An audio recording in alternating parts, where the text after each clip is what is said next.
The turret is a strategically important tank module. It's responsible for the protection of the crew and the vehicle itself. The main armament, a cannon, is also mounted there. But is it really necessary?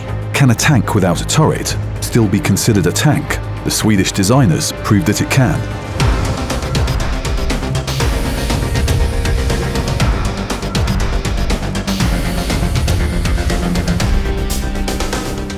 The first tanks with rotating turrets appeared in 1917. Since then, designers have worked to improve this vital mechanism of the combat vehicle. In the mid-1960s, a turretless Swede made its first steps in the land of the Vikings. The Swedes nicknamed their new tank Strv-103. The designers removed the main design feature of the combat vehicle. The tank was so unusual that even frostbitten Swedes were surprised.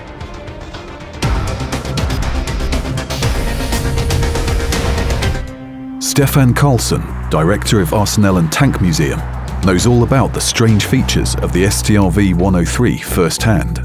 During his service on this exotic vehicle, he studied every bolt of the unique S-tank. In times after the Second World War, Sweden bought a lot of different tanks from other countries to test and to try their capabilities. And they realized that a heavy tank was suitable for the Swedish terrain. And because of this, they set up a program to develop a new Swedish tank, a heavy tank, that had certain options, and that became the KARV project that was meant to be a heavy tank for the Swedish Army. But at the same time, all of a sudden, we got the opportunity to buy Centurion tanks from Great Britain. And because of this, they decided to buy these tanks from Great Britain, and this KRV project was a bit postponed for the future. After the Second World War, the main threat for the Swedes was a possible Soviet invasion if a Third World War broke out. For the Swedish Army, repelling the Soviet invasion was almost the only type of battle it was preparing for.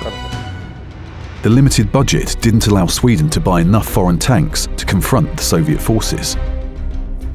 The ambitious plans gave way to Scandinavian pragmatism. The Swedish generals relied on quality, not on quantity. It was decided to build a park of combat vehicles by the country's own efforts. The designers were assigned the task of developing a drastically new tank. A standard battle scenario in which the STRV would be used would probably be the following. Tanks set up ambushes behind these stone fences in the woods. The Soviet tank column appears. The Swedish tank lifts itself up, fires all of its shells, and then, using the turbine controlled by the radio operator, runs away quickly to set up the next ambush and replenish its ammunition. It should also be something that would be very easy for a conscript soldier to be trained on. So these were some of the ideas that were put into this project as a start. Unlike other countries who strived to create versatile combat vehicles, the Swedes focused on just a few main parameters: high protection and improved maneuverability. The S-tank met and surpassed its requirements, but at the cost of its turret. When the S-tank was developed during the 1950s, most tanks in the world did not have the capability of firing on the move. The stabilization of the gun wasn't efficient enough, so they could fire the first round, but that was probably not a hit, so they had to stop to fire the next round. And since there were no solution at that time to find a way of making this stabilization system better, they thought that it's not necessary for a tank to be able to fire on the move. So that's why they decided we remove the turret and put the gun directly into the chassis to make it more of a compact tank with a low silhouette. To improve the tank's protection while keeping its weight low, the Swedes put the front glacis plate at a very high slope. You need to understand that the front armor of the Strv-103 is 40 millimeters thick. For perspective, the T-34 that entered service in 1939, a little less than 20 years before the Strv, had 45 millimeters of front armor. Due to this, the oblique angle armor configuration almost guaranteed that the enemy shells would ricochet. And at the front of the tank, it also had a bar armor, which was kept secret until 1992.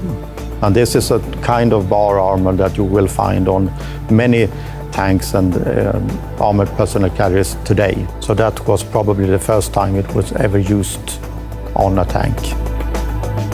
The Strv-103 became a living legend due to its combined powertrain and internal layout. There was a classic diesel Rolls-Royce engine and a gas turbine Boeing engine in its engine compartment. They could work either autonomously or together. The gun ran along the axis of the whole hull. The loading mechanism was installed at the back.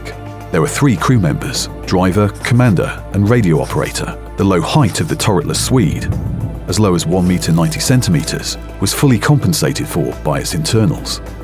This is the only tank in the world that can be driven and fired by one man in the crew. But there is the same controls for the driver and the commander. So if necessary, the commander can take over and both drive and fire the gun himself. So you only have to be one in the tank to be able to do everything, and that's unique for this tank. The Swedes used a combined engine, a diesel engine and a gas turbine for the first time in the world. The vehicle was quite fast. To improve its rate of fire, the Swedes used a magazine-type loading system. To aim the gun at the target, tankers needed to change tank position each time by traversing its hull in 2 dimensions. This maneuver looked like an armored vehicle dance, and the improved hydraulic suspension led that dance. Because the gun is fixed in the chassis, you have to use the whole tank to traverse the gun sideways and up and down. And this is done by hydraulics. The Swedes managed to make their tank traverse almost as fast as the turrets of standard tanks. It even allows the Strv to act like an ordinary tank in an attack. The Strv was often compared with Western tanks. The Americans and British invited the Swedes to the testing ground maneuvers, and the results were quite positive. In 1967, the Norwegians did comparative tests of the Strv-103 and Leopard 1. The turretless Swede put on a good show, but its high cost frightened the potential customers away. It was twice as much as the cost of the German Predator. This tank can sit down, put its belly on the ground. It can lower itself and hide behind a fence, some bushes, or any natural cover. It can also lift itself up quite high. The gun mounted in the upper parts of its fixed angled cabin allows it to expose only the slightest part of its frontal projection above cover, fire, and then lower itself back down. The less than intimidating look of the Strv-103 was balanced by its powerful armament. The vehicle was equipped with a 105mm Bofors L7 gun, developed for the British vehicles, but the Scandinavians showed their Nordic temper here as well.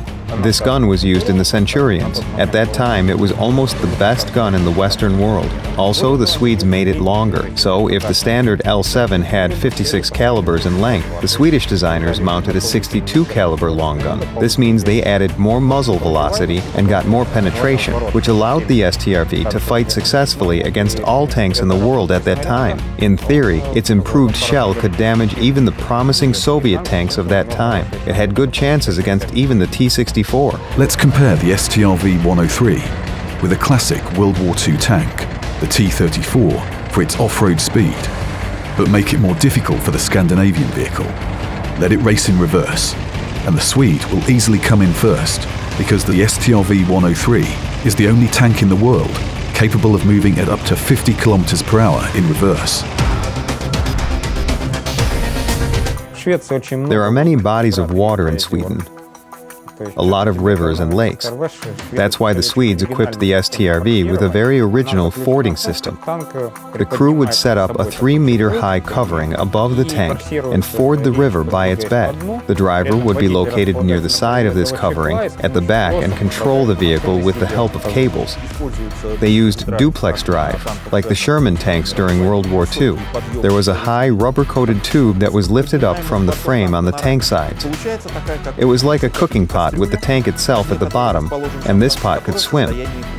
The unusual technical solutions of the S-tank inspired designers around the world.